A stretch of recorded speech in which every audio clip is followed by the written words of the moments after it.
Hello, everybody, and welcome. This is One Day Today. This is episode 89. I think to the day, this is a year since we started this virtual stage. We've had a whole year of people from every walk of life, every creed, every color, every distinction of humanity, just sharing the gift that they are amidst the pandemic. I've said this many times, but we didn't create this on purpose. This space that we've created now for a year came out of the same obstacle we all hit when COVID happened. It was like, what do I do? Like all my plans are thwarted. The world shut down. Everybody is locked in their homes, and what really, presented itself. The collateral beauty of I've said many times. It's the opportunity is how connected this world is, and how much opportunity there is for connection, for community, for collaboration because everybody's in the world is in the same boat. We all are experiencing the world shifting and tilting off of what just all the things that have led to this last year. We're all looking in the mirror. We're all seeing ourselves and how did I get here? How did we get here? And then we ask ourselves questions like, how can I impact? How can I support people with what they're dealing with? What do I have? Who am I to impact others so maybe they don't have to maybe not suffer as much, or maybe they can experience more joy, maybe they can experience more what they're here to do. And that's what we hold this space. It's like no matter what we've experienced in our life, whether it's the pandemic or personal loss and trauma and tragedy, on the other side of that experience is possible. It's transformed. We can, when we focus on the beauty, even when it seems ugly, even when it's scary, even when we feel lost and afraid, and we can focus on what is in our heart, and we can focus on what is we have to to face ourselves, to overcome, but also on the other side of that lonesome valley, what the power we have is there's no comparison to when we're living in possibility versus when we're living in fear. And that's what I've learned in this mic. When I started this whole one day organization and foundation, I was terrified. I still am. I'm still afraid of like, what are people going to think of me? Are they going to understand me? Are they going to think I'm just this crazy hippie wants everybody to sing kumbaya, which I'm all for, but it's not that simple. I want to share my fullest self because I realize that the impact I can make, the person who I've always been and I've been afraid to share, my commitment is for everyone to experience their own humanity, but also that of the humanity, the possibility of their neighbor, and the divine expression of the universe in us all. We all have gifts. We all have things that we have that can contribute and benefit us all. And that's what this space is for. It's a spotlight on the people who are just committed to something greater than themselves, even because of what they've experienced. What allowed them to do it, to be themselves, to be fully standing in the commitment that is in their heart. And that's what this space is for, is to really just for all of us to experience ourselves and to share the gifts that we have. And together we heal the world. Together we rise when we share the gifts that we have. So now let me say hello to our co-host, Matthew. Hey, Matthew, how's it going, brother, man? mahalo. It's going Oh, well. somebody's been How are you, studying. brother? Doing all right. Yeah, just quite literally got out of the ocean about half an hour ago and kind of relaxing and enjoying the vibe of the show and talking to our guests backstage, enjoying that. Um, there's something you said though, like it's funny, you know, it seems like you found your brand in a way with the opening of the show. Like you have your pitch that you throw out there. Um, and every time I hear it, there's something new that kind of, well, okay, that brought that up today. Interesting. And today it was value. Um, Hmm. you know, You said, when I can't remember exactly how you phrased it, but something to the effect of like when I started being my full self, or when I started being my true self. And I just remember like my time as a wandering hippie. Like, people may think you are, but I actually I actually did and was for quite a while, sleeping on beaches and, like, not having a home and just being wherever I could. Um, but like that kind of 4 to 5 year period of my life, one of the things I discovered is the only thing that really was truly valued by others was when I was being myself.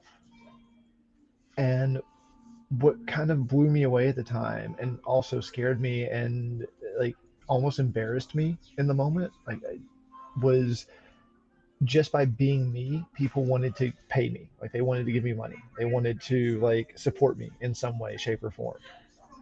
And the more I stood in my own truth and my own beingness and stopped worrying about what other people would think of me, like, the more they wanted to give me.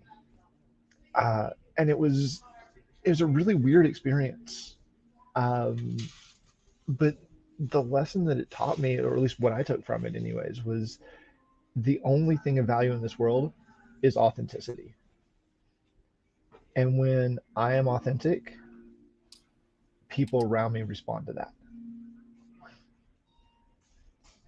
And I don't know, like that's just something I'd like to throw out to everyone who's watching right now is if there's something that you're not doing because you're scared of how you're going to be received,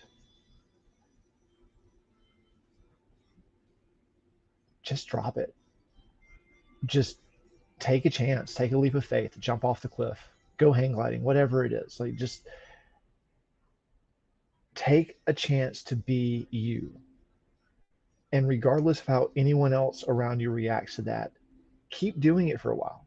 See what comes out of it. Like, give yourself a month, give yourself 2 months, whatever time period feels appropriate. Just give yourself that time to do, say, or be whatever you feel in that moment, whether that be angry or scared or sad or mad or glad or whatever.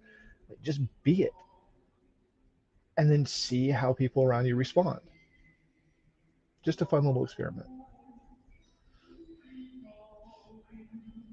You is muted, brother.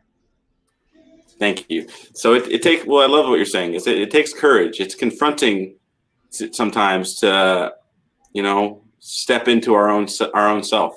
And it's a lot of our identity, our ego, our flesh, the role is for us to avoid, and it's survival. It's like we avoid learning lessons that, maybe there are to learn because we feel, because of the things that happened in our past and where we failed in the past, that we have to protect ourselves from the things that we don't want to learn.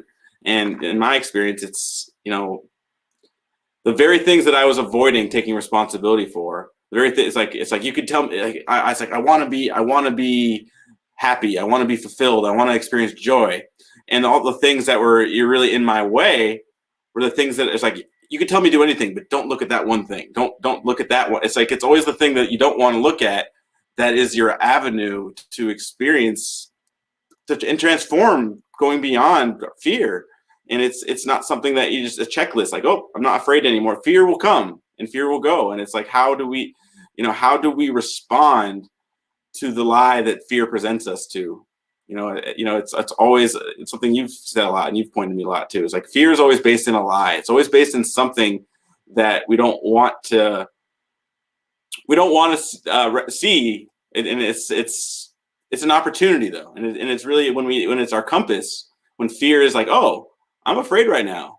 What is there to learn from this? Like, what is there? Where am I lying to myself? Where is the inauthenticity in this? And like it's always the opening. It's always the opportunity. It's like what we're afraid of is really where we are. We're able to overcome. It's an opportunity to overcome that. Oh, you're muted too now. There we go. Uh, just to bring that back to like the real world, to ground it and experience. What I was just saying about authenticity. my fear was that I would be an outcast. Like if I started Mm, actually being and saying and doing what I felt called to be, say, and do, that I would be branded as weird. Like that was my thing. I was scared of being weird. mm, And that that belief, it came out of a lot of conditioning, but the biggest one was, you know, that I don't know if it's Japanese or Chinese, but there's that old proverb, the nail that stands up gets hammered down. mm, Like that was something that I took on to a pretty deep level as a kid. And so I was constantly trying to fit in because I didn't want to be hammered down.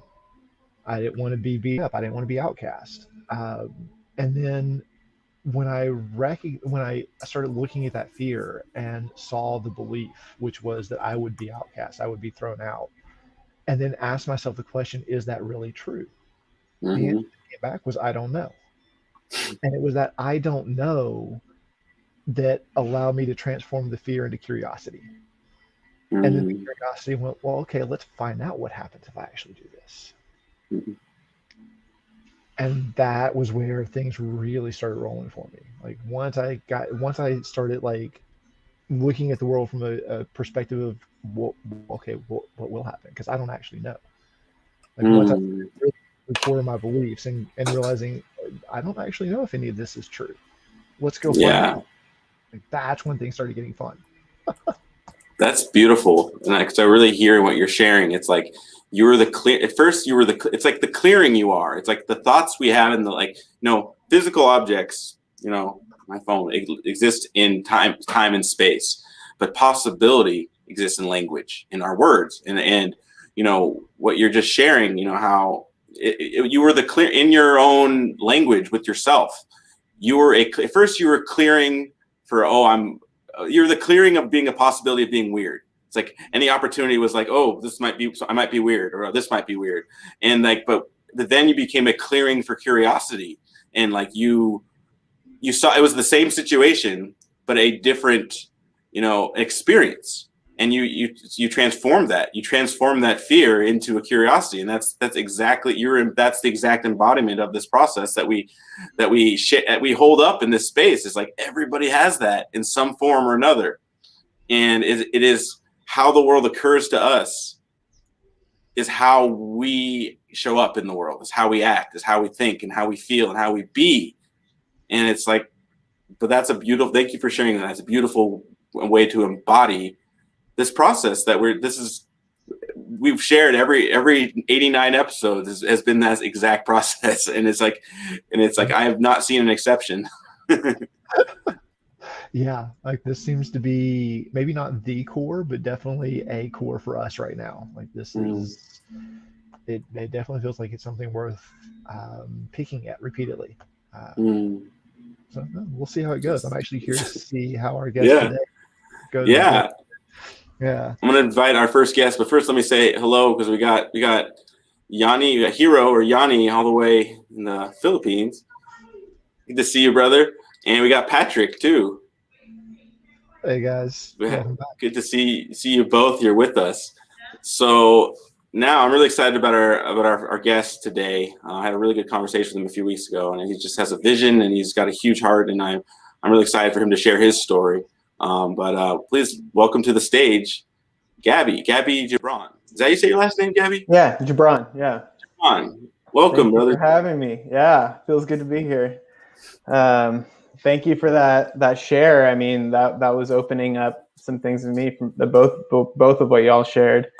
From the perspective of someone who kind of is a hippie at heart, I think for a while I was preventing myself or telling myself a story that I wouldn't grow my hair out because with the work that I'm doing, I'm really trying to be a bridge between cultures and to be, really accessible to a lot of people. And I was telling myself, well, if I start growing my hair out, I might be put into a box as a hippie. And I don't want to be put into a box as a hippie. Like, how am I going to connect with the audience that like needs to hear this message? So yeah, COVID gave me a good excuse to release that story, and this is the longest my hair's ever been. We're getting there. I can relate. I can relate fully, like totally. And it's funny you say that, because it's like a lot of times people assume because I have dreadlocks, it's like, oh, you must be a reggae singer, and it's like, well, not quite, but it's funny because you can play with expectations. Like, because I've had that same conversation with myself. It's like, oh, if I have long hair, will people see me as a leader? Will they think I'm this? Will they think I'm that? And ultimately, like, it's who you're being, and not, people are going to think what they're going to think no matter. Like, you could have controlled everything. It's like, have a completely shaved. You could have bald hair, long hair, but like, people are going to think what they're going to think. It's when you open your mouth and who you're being that they will accept or not, or they'll have thoughts about or not. Right. Totally. Yeah. So That's been a good lesson for me that I'm continuing to learn and continuing to pick at. And like you said, kind of getting deeper into that core of, what is that fear, and how can I play with it? How can I be curious about how to transform it, and embrace all that I am in this moment, knowing that I am here as myself, and that doesn't mean that's exactly who I'm going to become in the years to come, but I'm still me in this moment, and it's okay that I have these emotions and these fears. And so, yeah, it feels good to be in a space where all of me is welcome. So thanks for creating that, y'all. yeah, it's our pleasure. And well, let's jump to it. If you're ready, Gabby, the stage is yours, brother.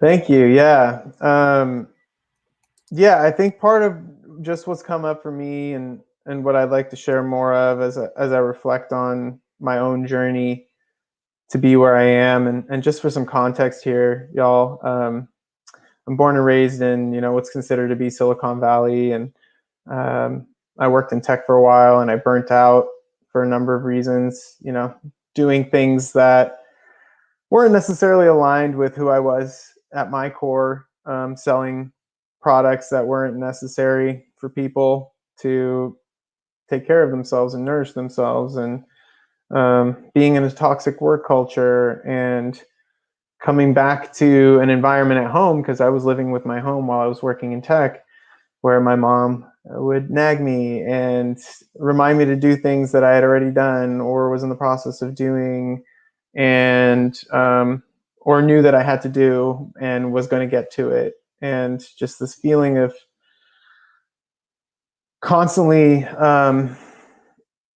having to relinquish myself to adhere to fitting in to a particular system or work environment or home environment that I, in some senses depended on for my perceived survival. And,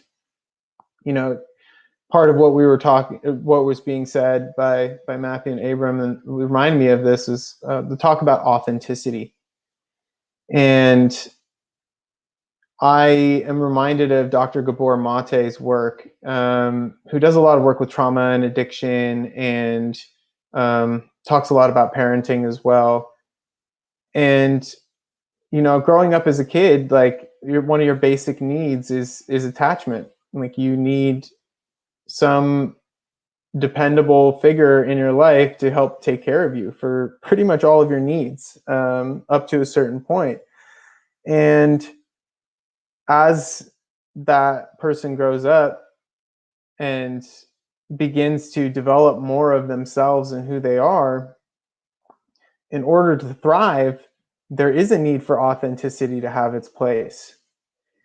And I feel like from my childhood, and I'm sure goes for a lot of people out there as well, because it wasn't a secure attachment with the parent, there was a lot of fear, a lot of anxiety, a lot of trauma from the background that came from my family, my parents. And for some more context on that, my family is Palestinian. My mom was born in Bethlehem, and my dad was born in Jerusalem. And my family moved to America, here in California, where I am, in 1986. and I was born in 1989, on the 89th episode. Wow, just noticed that. And so there's tons of, ancestral and, just within their generation trauma they've experienced, losing parents at a young age, my father having to be a refugee at the age of 5, my mom having to take care of her sister who suffered from mental health issues, and maybe her not feeling like her authentic self was able to emerge. And so going back to my childhood, really looking at, okay, in order to keep my attachment in place, which I depend on for my survival, I need to sacrifice my authenticity in the process of that. And so to me, a lot of my childhood was about trying to fit in, instead of belonging, and being a follower, consuming lots of pop culture so that I could seem like I was kind of hip and in the know and able to have conversations with people. And as I kind of fast forward back to the moment of burning out at my tech job, and being at home with my mom and me, just us two living in the household at that time, and really feeling like she was overbearing and didn't really see me or understand me, and me maybe not necessarily seeing or understanding myself at that moment in time. I knew that I needed to do something different. And so after I burnt out, I went traveling for about 6 months to Europe and South America. I came back, chose another tech job, saw myself heading down a similar path, and realized, I need to do something different. And what inspired the work that I'm doing now, just to share a little bit about it, is I would come home on weekends to. I moved to San Francisco after I started working for the second tech job, and I would come home on weekends to see my sister who lived nearby to where my mom lives and my original home is, and to see and play with my niece and just be with my family. My niece Emma, who was about 2 and a half at the time, and while I was still working at this tech job and kind of feeling the moral quandary of being in a space where really we're trying to monetize people's attention, I saw my niece's attention being monetized by YouTube. A 2 and a half, 3-year-old getting sucked into rabbit holes of sponsored content on YouTube, and much darker content than that as well. A lot of unseen trauma that happens on these channels, especially for kids who can't really choose what they're watching besides clicking on a picture. They don't know how to read or search for anything. And so that shifted something in me. And I knew that I needed to do something different. And originally my intention was to create educational content for kids so that they could learn a little bit more about how to just live a life in harmony with nature and be themselves, and realizing that really I didn't know how to do that. And this work was inspired by the love I had for my niece, but it was like, okay, well, if I love my niece so much, how come I don't love myself like that? And that kind of began this whole journey and process for me to really create something that felt like a true expression of me, and serving in the way that feeds me most. And I started this nonprofit called Happy, which is an acronym, helping awesome parents parent intentionally. And it's really about looking at parenting beyond this parent-child biological relationship that we're born into, but really as a parent, as a steward of life, and everyone having the capacity to bring more life into the world, and that having first to start with giving more life to yourself. I can't pour from an empty cup. Really, I want to be able to give from this abundance that I have, this overflow. And my cup was very empty at that time. And right around the time that I'd moved back home to start this nonprofit and I was living with my mom again, and one of my brothers had also moved back. My mom got into a car accident, and physically she was fine, at least seemingly. But that car accident led to a series of tests, which ultimately led to a diagnosis of her having early onset Alzheimer's. And in that moment, I felt this sense of, well, I was just now figuring my thing out, and now mom is in this situation, and like, why? Why did this happen, right? And feeling a little bit of victimhood in that sense. And as I began to reflect on it and looking back at the time that I first burnt out working in tech, my mom nagging me constantly about things that I had already known about or needed to do. I didn't realize it at the time because, partially I'd been so stuck in my own world and trying to figure myself out, that she was developing Alzheimer's all along. And I began to realize over the course of this journey that, if I'm really going to work with and help parents, then really I need to know what it's like to a certain degree to caregive, to parent in a sense, for and take care of another life, and especially one where this human, my mom, and I had all of this tension, and there was some resentment in me of me feeling like her anxiety, her fear about living in the world was preventing me from doing and experimenting with my life, and trying more things, and just trying to make my way as myself. And so now I'm in this situation where I have to take care of this person that I perceived as preventing me from being me in some ways. And now it feels like in some ways she's adding on to that, and preventing me from exploring and creating in a way that feels like a true expression of me. And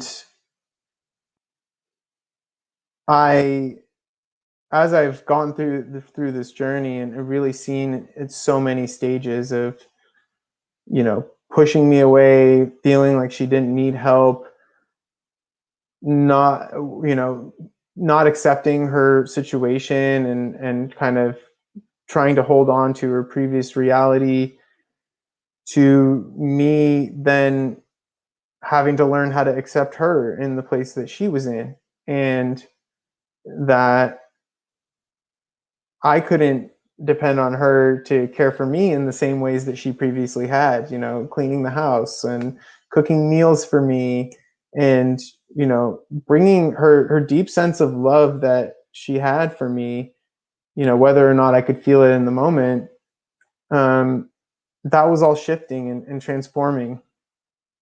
And, since I've been on this journey, I've become very interested in memory, and also just thinking about Alzheimer's, and how it might be happening to individuals, but also on a collective level. And I came across these ongoing studies they've been doing on Catholic nuns. This is famously called the Nun Study. And they've been doing it for 40 years or something like that. And these nuns who participate in the study, they're evaluated all throughout their life, and they actually elect to donate their brains to scientific research once they pass on as well. And the scientists, evaluating and looking at the research and looking at the brain scans of the nuns once they pass on, they notice in a lot of these brain scans that these nuns have plaque all over their brains, like telltale sign that they've developed Alzheimer's. But when they evaluated them before they passed, they weren't seeing any signs or symptoms from them. And part of what I gleaned from it is that it has a lot to do with their lifestyle. They're very deeply committed to something much bigger than themselves. They have a strong sense of community. They're in prayer and meditation a lot. They're constantly learning and teaching new things to people. I think as women, they have a strong sense of safety, which is also important. And I think hits on the trauma piece as well. And the key indicator that they found, the distinguisher in terms of whether or not they would see this person going on to develop Alzheimer's, was when they looked at their diaries and their memoirs, how much idea density they had in what they were writing about. So, for example, if I was writing just about what was going on in my day and it's pretty surface level, I did this and then I did this and this was fun and now I'm getting ready for sleep. That if it was just really staying surface level in terms of the idea density, that they were much more likely and prone to developing Alzheimer's. But what they found is that people who had more depth to their ideas, that connected to other memories and other aspects of their life and other people, and it was more profound, that they were very much not prone or likely to get Alzheimer's, even if they had plaque all over their brain. And so what it helped me realize is that, like what I'm gleaning from it is going beyond that fear of the unknown and meeting new people and trying new things and finding opportunities and testing all of these things out and being present for them always allows me to create new neural pathways and form deeper memories. And if I had 10 neural pathways in my brain that help me communicate effectively the same story, that all have the same meaning, but I have like 8 plaque built up on 8 of those pathways, well, I would just communicate it in one of the other 2 ways that I know how, and it wouldn't seem like there's a lapse in terms of my ability to communicate. And so I started thinking about trauma and how I think critical it is to whether or not we experience more dis-ease in our lives, which is, if I experience something traumatic, well, I'm going to confine myself further and further into my comfort zone, likely for fear of being triggered by the unknown, the uncertain environment around me. And so I'm reacting to the past instead of responding to the present moment. And I'm really, my top priority is safety and making sure that people don't see this aspect of myself. And I also, when I think it comes to memory, I think technology, just generating from my own experience, also plays a huge role in it. I have this device that's constantly distracting me and keeping me out of the present moment. Even right now, I was like, oh, there's a reflection of a text in here. I want to read it. And also, it's an external form of memory. Like, I don't even need to remember things anymore. I just need to know how to access the memory.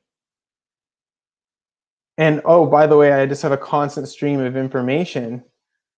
I'm going to keep consuming information because that's safe and that's comfortable. And how much of that am I actually integrating? How much of that is actually sticking with me and forming memory? Because in my experience, what's happening is I'm consuming information and I'll forget about it because my brain really just knows it's going to keep consuming information, and I'm not taking time to slow down, to integrate it, figure out what it means to me and why it's important, and really continue to contemplate and reflect on it. And so I realized that, in part throughout this experience, that my cognitive memory isn't necessary for my survival in the moment. Like, I have muscle memory and other types of memory that are important and do serve me. But as long as I have people around me to depend on, I don't need necessarily that cognitive memory. But memory to me is necessary for thriving. Ultimately, who we are as people, as from my perspective, is the memories that we keep, the relationships that we hold on to, and where we devote our attention. And I'm feeling super grateful right now to know that I shifted my attention from devoting it to an industry that was really just trying to monetize my attention. Even in the workplace that I was in, I was just a number on a spreadsheet. They didn't really care about me and who I am on a deeper level. And I'm feeling grateful to this experience with my mom, because I realized it wasn't me being victimized. It was for me. It was for my growth, for me to be more of myself and to become this more full expression of myself. And I'm feeling super, yeah, just blessed to know that all of these experiences that I've had in the last 5 years of this particular journey, I'm really starting to be able to integrate and put together and understand as something that I can serve as medicine for myself and other people. And it can be nourishing. It doesn't have to be this scary thing. So thank you all for letting me share. And yeah, I hope that you receive something from it. And thank you again for inviting me to speak here today.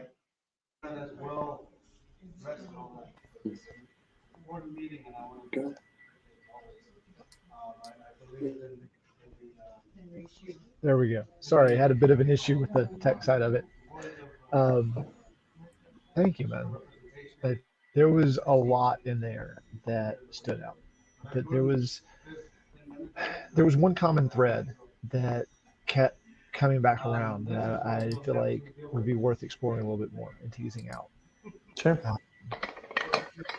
And it started with your parents' experience, being born in Jerusalem and Bethlehem, and then becoming refugees and coming to the United States, and then following into what you discovered with your niece and what you discovered in yourself as you went down the tech road for a while, and that growth of understanding and awareness, and then following in your mom's journey. And it was a discovering of the impact of what was happening around you, and also the impact of your own decisions and actions, and the impact of the actions of others. So it was that deeper awareness of the ripples that are created as we make choices in this world. Um, and the one that really got me, and I don't know how much time we have to actually explore it, but um, your parents moving from their homeland, from their ancestral land, into a space whose, whether it's a majority or not, like the government of the space directly created the situation that exists now, which was their refugee status, and the wars and the violence that's happening over there. And your experience isn't unique. Like, this is something that Western society has done all over the world. Um,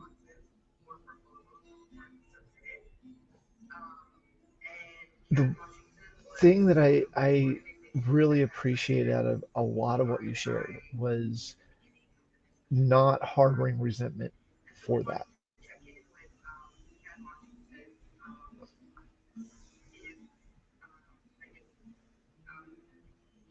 We talked about this before the show, and kind of Abram and I were playing with it during our introduction, but um, this concept of transforming trauma into wisdom, like what is the wisdom that lies on the other side of trauma. And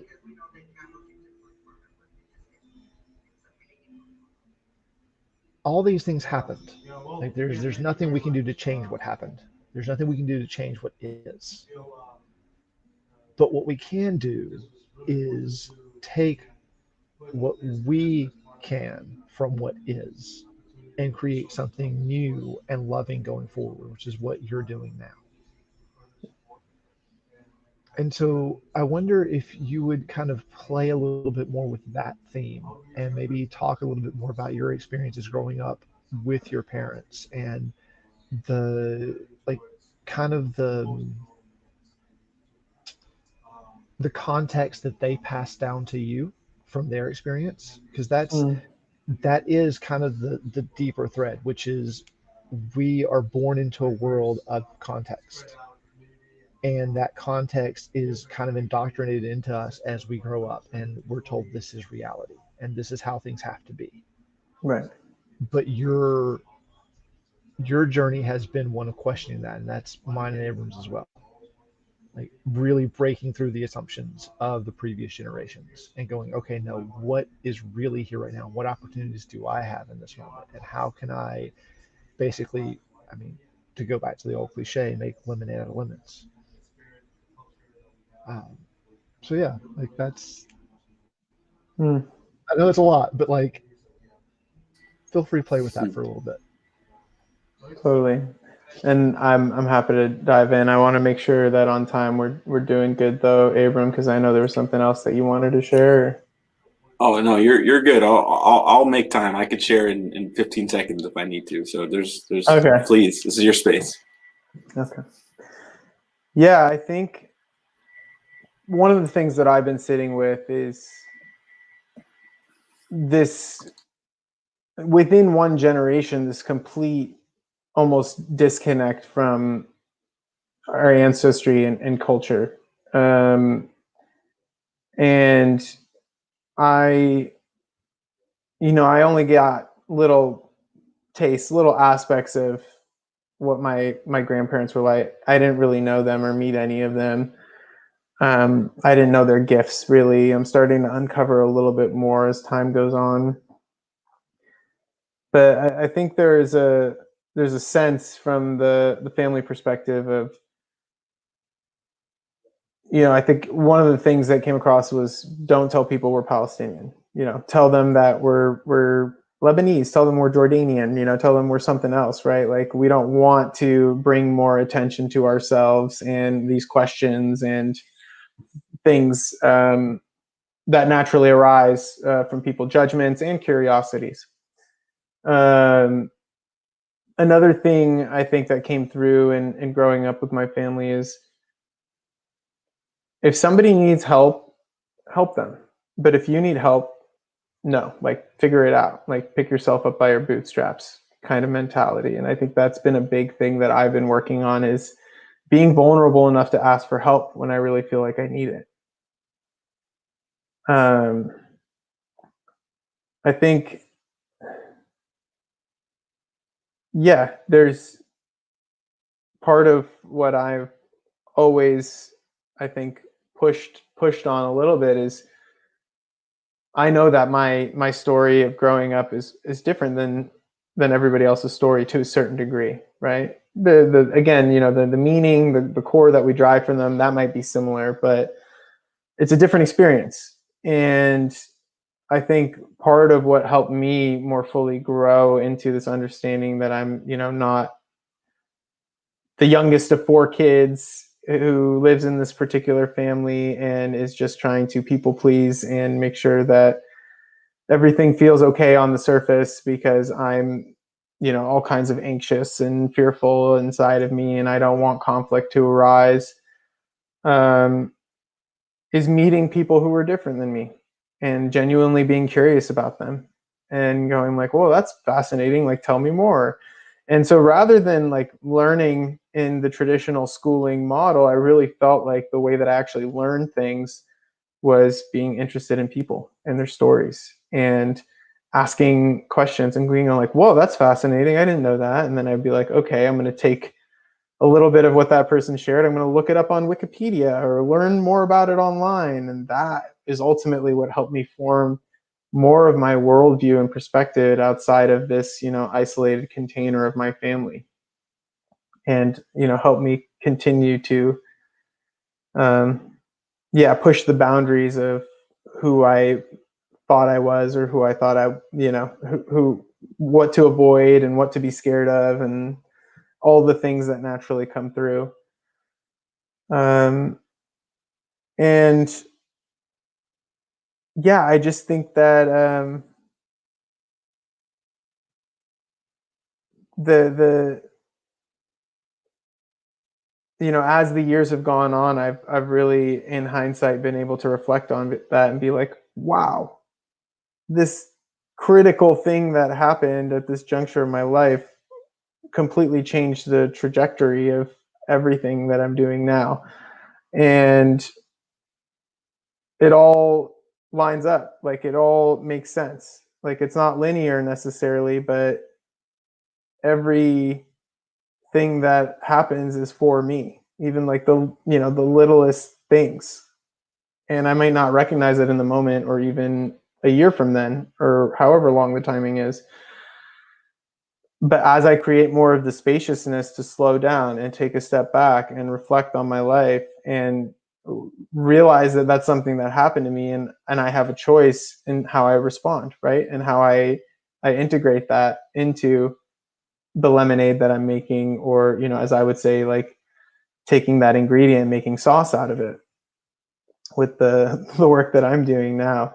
To me, pain and trauma is an ingredient, and it's something that can be alchemized. And so going back to memory, I think there's a reason that memory isn't exact, right? I can't recall things exact. It's a story, it's a narrative, and I remember aspects of it, and I communicate it in a particular way based on how I remember it. And I think because it's in part because it gives us an opening. It gives us an ability to change our perspective and realize that that is a story that can be empowering to us and can serve us and other people in terms of our growth process. I can turn the trauma into wisdom, as y'all have shared. And I want to talk about forgetting for a second too, because to me, forgetting is a reminder of our humanity. Like, I'm not perfect. I'm going to forget things all the time. And I'm grateful that I forget things, because I don't want to think about every little thing that pissed me off or that I resent or whatever it was. But to me, it's this reminder of our humanity and how much we need each other as well. I need other people. I need these mirrors. I need these reflections to help to remind me to remember, to reconnect to myself and my body. And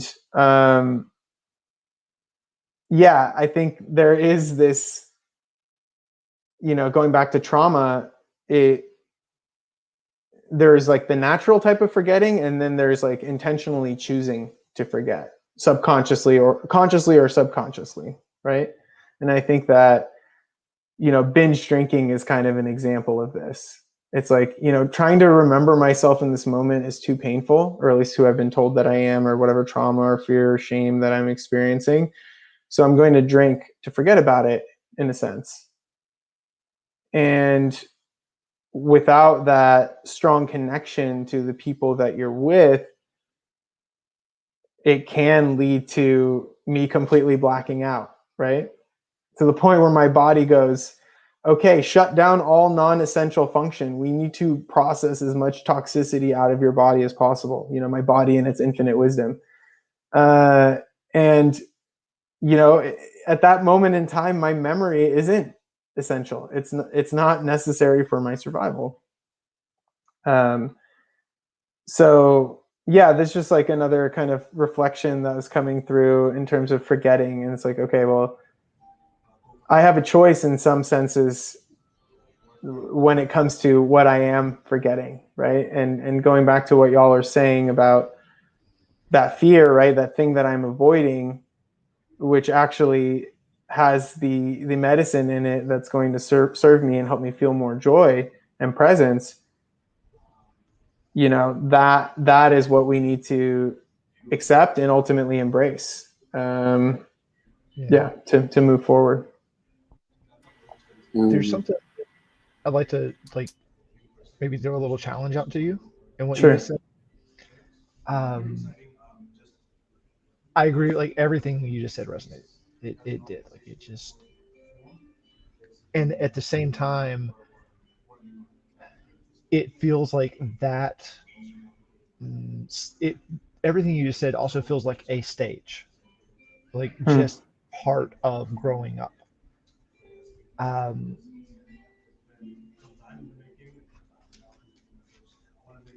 it is possible to remember everything perfectly. That is a possibility that does exist. You know, and one of the things that I've played with over the years is, and this kind of requires a little bit of background. Um, I am, what am I? Like when I am born, what's there? Because Matthew isn't there. This personality isn't there. There's no there's no construct there. The personality and the idea of Matthew was kind of created or programmed as I grew up. But I was still there when I was born. So what is that? And the one word that resonates the most when I really kind of play with what that is awareness or consciousness. Mm-hmm. Pure, just the capacity of being aware of phenomenon. Then as I grow up, Matthew kind of gets created, or Matthew got created. That's what this personality became. And the aspects of that personality also get created or also kind of form based on, beliefs that I adapt or traumas that I, kind of cope with. And so things come up like, well, I can be a preacher sometimes. Like I have this tendency to, to want to spread the truth as if Mm-hmm. there is truth, right? Um, and that aspect feels like it needs forgetting. And what comes is like the deeper or the more awareness that is present in each moment, the more exact the memories that are formed.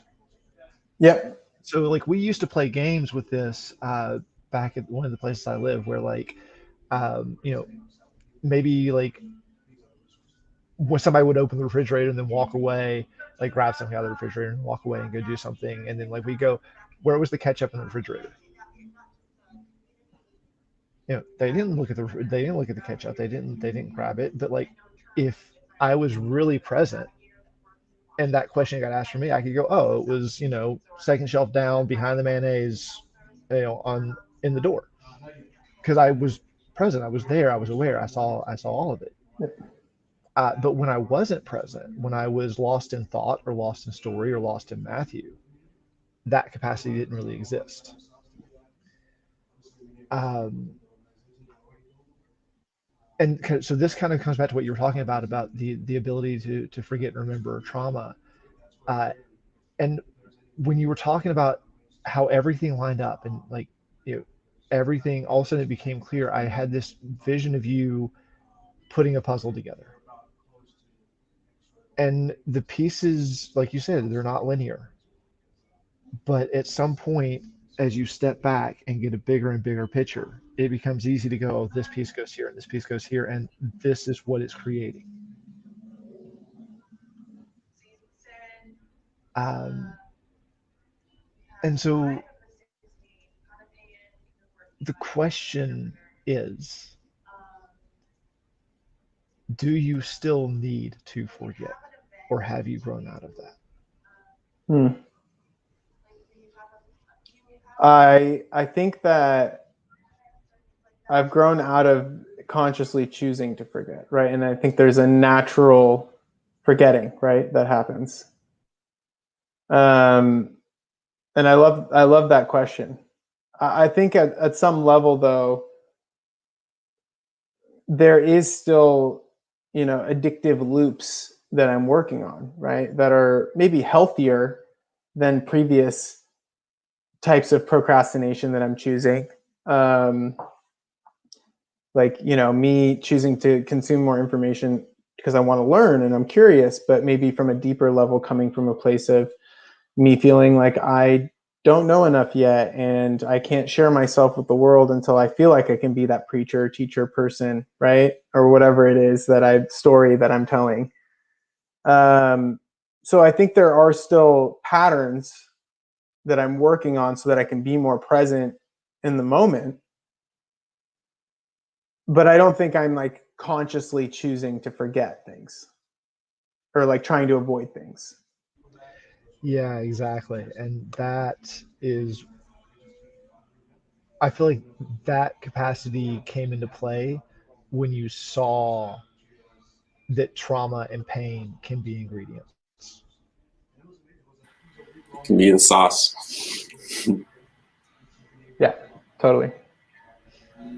It's so powerful. I mean, the whole everything you shared, Gabby, is just it's very powerful, and I appreciate your heart, and I appreciate what you're doing, based on your experience, working in tech. I'm from Silicon Valley too, and I totally it's interesting. I don't live there anymore, but it's interesting what has become of the culture of Silicon Valley and how monetizing people's attention and how we have it's this what you were just sharing about with your niece, how what you observed with what just being a youth born in it was weird enough like growing up and then there wasn't Facebook, then there was, but like being born into this crazy new digital world, it's like it's so absurd to even experience. But I but what you're saying about the past and how its impact, it's like what we see is available in the present moment is and really what dictates our future is the future we're living into based on the way the past colors and shapes what we see is available now. If I had my heart broken in first grade, it's like I'm gonna put a lens on because of what happened to me, and now I'm gonna everything from that point on I'm gonna carry it, and like that's how it works. Like Matthew was saying, but before he was Matthew, he was, and it was like the identity and the personality got piled on based on his experiences, the stories his family said, the stories his people in his community said, and based on the books he read or didn't read, and but it's like this is what we all are born who we are, and then we add these personalities, and like we carry on, we hold the things that happened to us in our past, and we don't even realize it. Like they're like kind of they become the way we see the world. And it's like where it's like where it feels like life is happening to us, and we are at the effect of life. And it's like it's like we all go through this experience, and it's like, but it's like when we experience ourselves as not as at the effect of life, when it's like when we are, it's like life isn't happening to us, we are happening to life, and like that is a paradigm shift of like where we're coming from. We don't live by reaction. We don't live by chance. We live by choice. It's like when I can, when I can take whatever circumstance is happening, whether it's, I get in an accident, whether I fall down, I could be at the effect of the chaos and be sad. And it's like, oh, that asshole, he cut me off. Or I could be so upset. It's like, or I can be in a space of, not knowing and of not controlling, of just observe. It's like, how can I be love in this moment, even when everything in me says to hate, everything in me says to be angry? How can I be, how can I forgive in the face of resentment? How can I see the beauty in the face of ugliness? And it's like, it is not only a practice, but it is what you're saying about like when we are unaware of how we are carrying our past into our future, we are at the effect of our personality, of our identity, of our ego. And it's something that until we actually distinguish it for what it is, we're all carrying our past into our future and are living in insanity, doing the same thing over and over and expecting a different result. And it's like, but like there's so many spiritual distinctions that point to the same truth, but it's like when we can put our past and the stories and the ego and the identity back in the past and like actually like see ourselves and see the stories that we've carried and how we have perpetuated the past because of our conversations with ourselves. It's like that's what we have, a clearing of an open, empty space, a blank canvas to create anew, not dictated by what the past says is available, not dictated by our fear and our survival of being enough, of not belonging, of being weird or not. It's like it's a new space to exist that it's an experience, but that being said, like everything you're sharing, I really hear your commitment to not only your family but to your community, to your world, where the things that you've gone through and the things that you observe now, that you are channeling and being a conduit for love and for empowering others to create their own sauce. It's like we can mix a sauce and be upset, maybe it's too spicy or too this or too that, and we don't. Maybe we make a sauce and we don't like. We're not necessarily like. We can. It's like we have the choice to create a sauce that tastes delicious, or that and we can share it with everybody else. Like we have the choice to use our circumstances and to be empowered rather than held back in the fear, the pain, and the suffering. Totally. And just to quickly build on that, it goes back to, I think, what Matthew was saying at the beginning of the call, where, going back to sauce, like what matters is that I love this sauce. And, ideally, when I share it and I have this open invitation for you to try it, you like it. But if not, this is a true, authentic expression of me that I made with love. Mm-hmm. So, that's fine. You don't have to love it. That's okay. What matters, I love it. And, I think some people will love it, and that's cool. I love that, because that's exactly what happens. Like, as you share your sauce, the people that stick around are the ones who love it. Yeah. Mm-hmm. And eventually you go from being around people who don't resonate with you to being around people who fit. And that is how I found my family. That's how I found my tribe, quite literally, is that right there. Right. Belonging. I love that. Not necessarily fitting in, but belonging. Right. Yeah. I love that analogy, because just like with the food thing, it's like sometimes like we all have a food preference. It's like, oh, I don't eat onions, or I don't eat tomato, or whatever it is. It's like, but we won't try a sauce because of our own story about it. It's like, oh yeah, I don't like that food. I don't like, and it's like, but a lot of time it's like eventually it's like fast forward to 5 years, it's like now it's like onions are your favorite food, and it's like I can't believe that I never tried it actually. Like I always told myself I didn't like it, but it's like, but to your point, it's like we share our sauce. It's like take it or leave it. This is my sauce made from true love, my true expression of who I am, and not everybody's going to get it right away, and some people will, but that doesn't mean they won't. And it's like it's always there, and it's like when it truly lasts forever when you are sharing that true expression of you, and you are moved and inspired.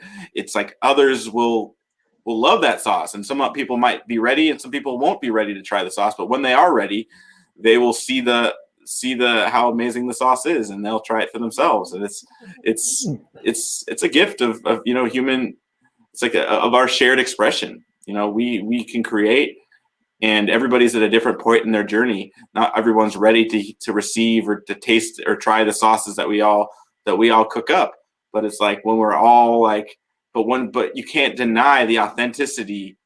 Like when sauce is made, when it's made from that real place, when it's made from like love, and it's not survival, it's not trying to look good, it's not fear based, it's love, and it's like, and that's timeless. Like it won't be a point where it's like where it spoils. Like it's the true essence of you creating from that place, whether it's in a year or a month or 1,000 years.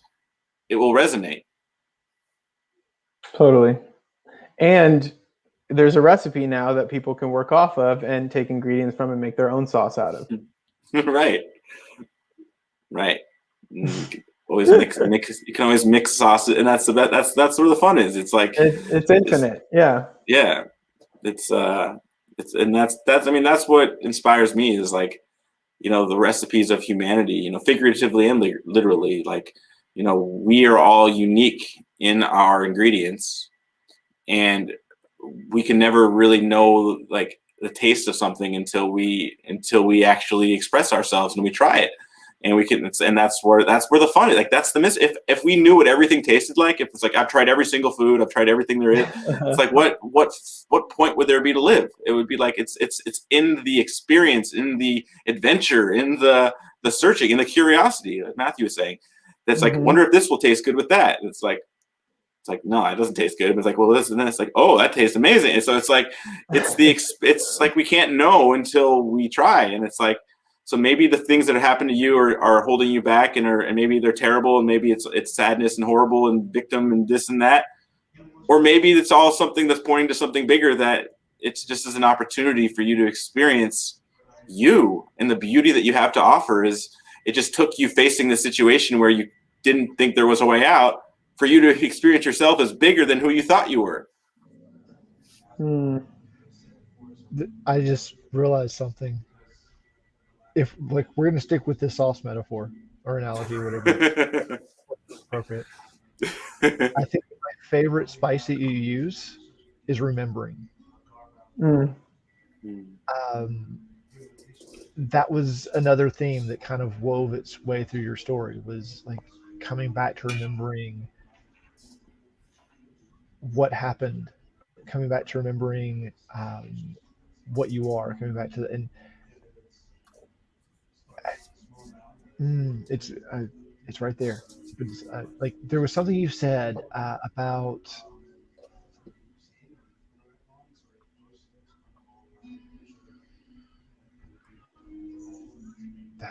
it's right there. Was it the blackout drunk thing? It's okay that you forgot. Yeah. Good point, Matthew. No, the blackout drunk thing. Like that. So there are moments that aren't important to remember, or they're not. There are moments that maybe aren't so important to have that capacity to remember in the moment, because they're just too traumatic, right? Like they're just too big. They're too painful. But the ability to remember is also the ability to reframe what happened. Because like something that I've noticed, the body doesn't forget.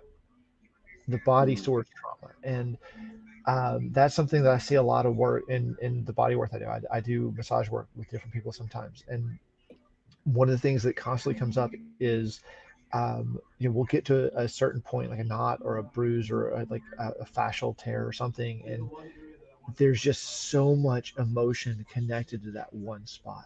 And it's like, what's this about?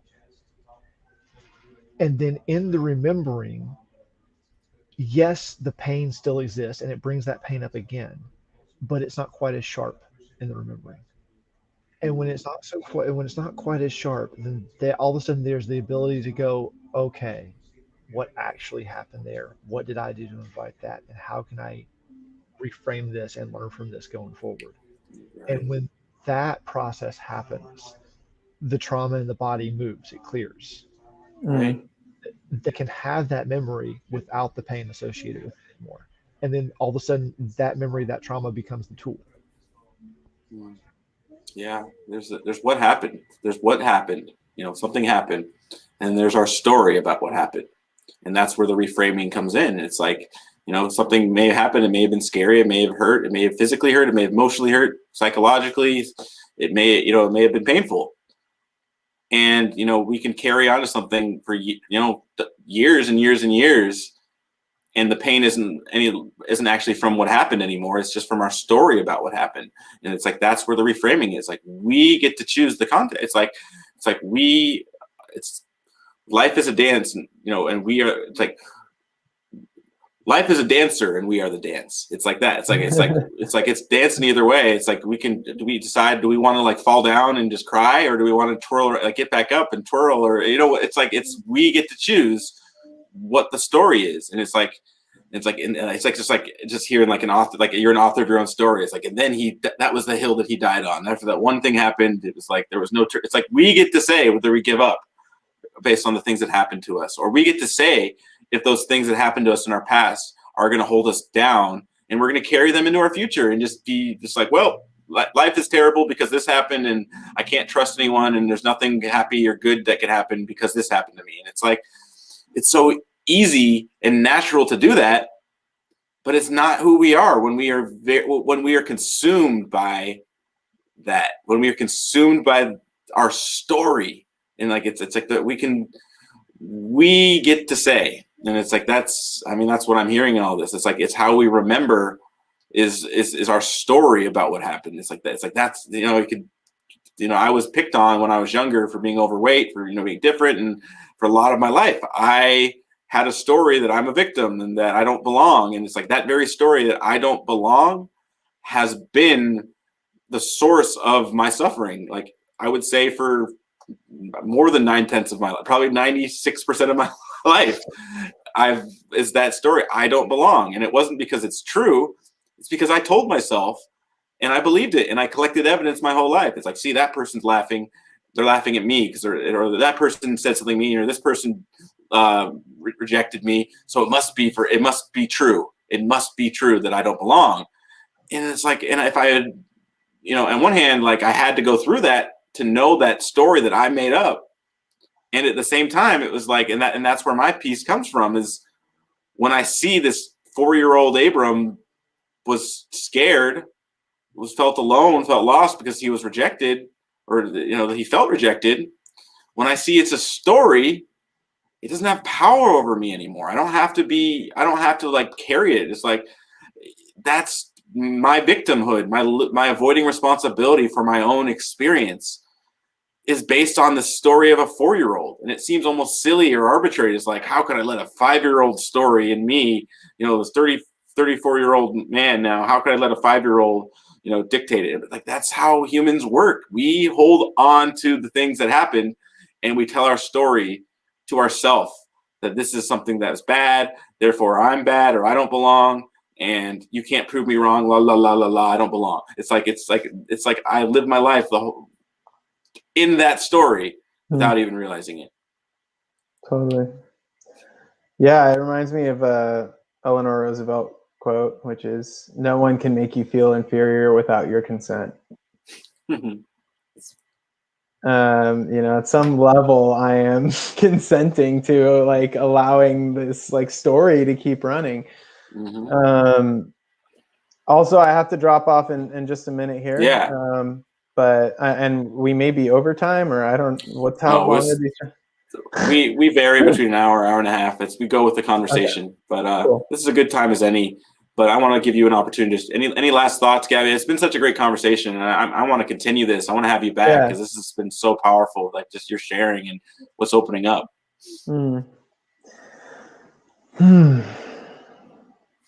Yeah, I think if I really attune to my experience, how I actually made decisions that served me and ultimately helped me get to me on a deeper level was by listening to my body.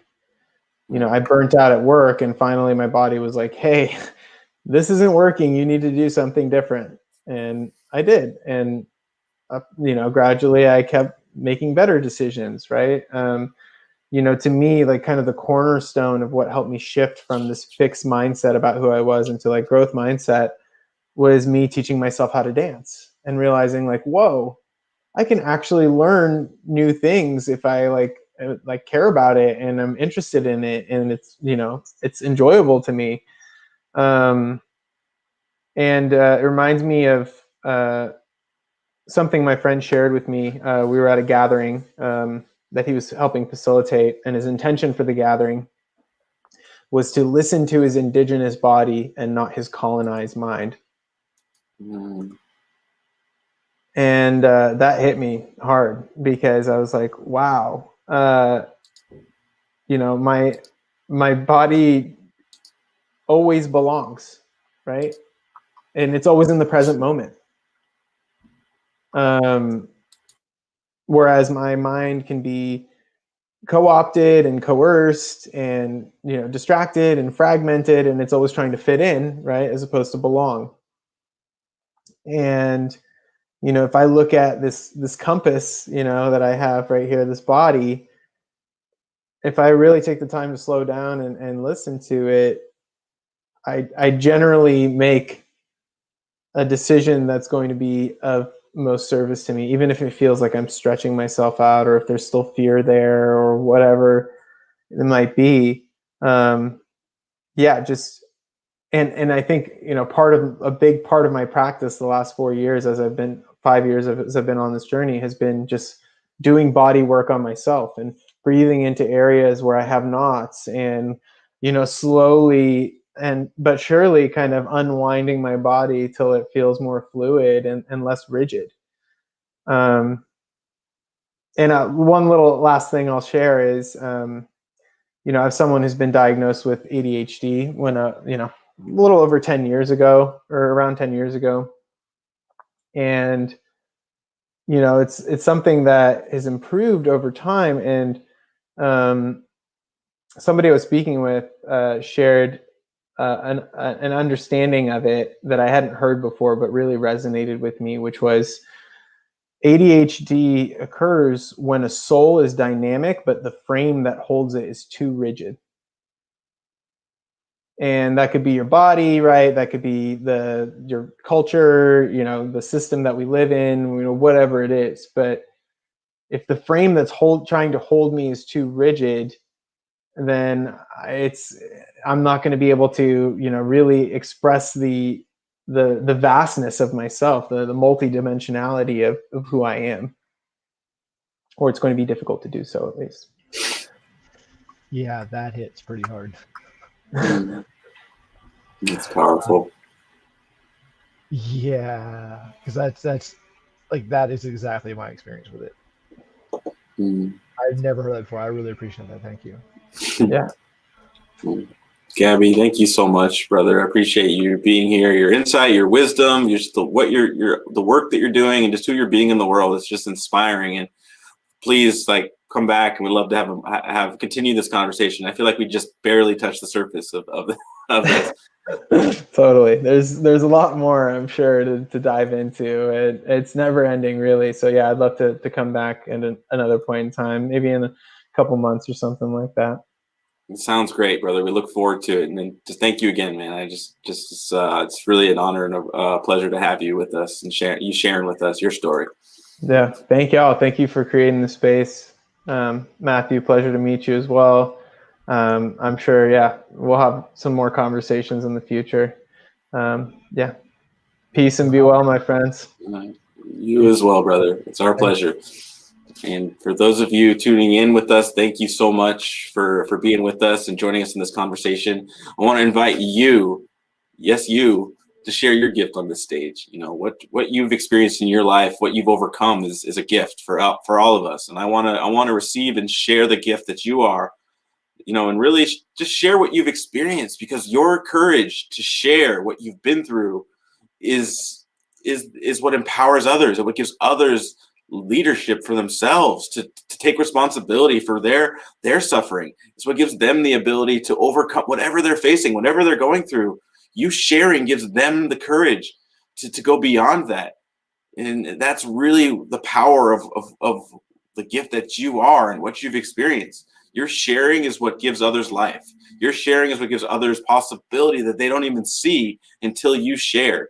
You alter people's life by sharing. And that's why we hold this space, and that's what we have on this stage. So I invite you to go click the link, go to onedaymvmt.org/share-my-gift and claim your guest spot, because this is what we're holding for you. Is just with radical acceptance and love. We want to share the gift that you are. And that's part of what our mission here at One Day is bringing you and me and communities together in joyous celebration, unifying humanity in our diversity to create a better world for us all. And our vision here at One Day is humanity rising in a connected world, with each person's unique contributions, gifts, and genius being valued and magnified through a higher level of collaboration, producing unprecedented new realms of possibility. Thank you all so much for joining us. It's been a wonderful conversation. I love you all. Be safe, be well, and we'll see you next Thursday. Peace, everybody.